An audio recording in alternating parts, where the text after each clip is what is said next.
І я відчуваю родну мову як молитву. И хочу прочитать для вас 2 вірші.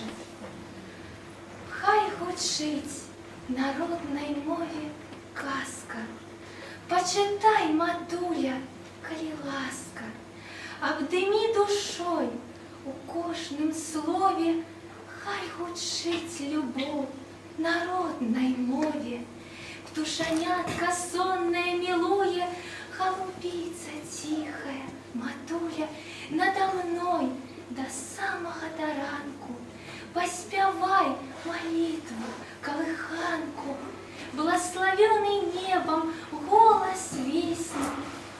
Хай гучить на родной мові песня, хай звенить у сребрі зор високих, на просторах близьких і далеких. И еще один вірш.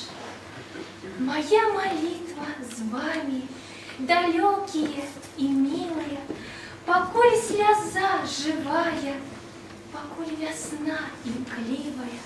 Моя молитва с вами на всіх поровну делена, ратує, спочуває, согретая надеями.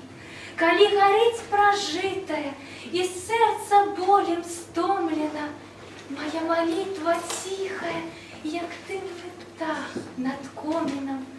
Моя молитва верная, поючая, аховная.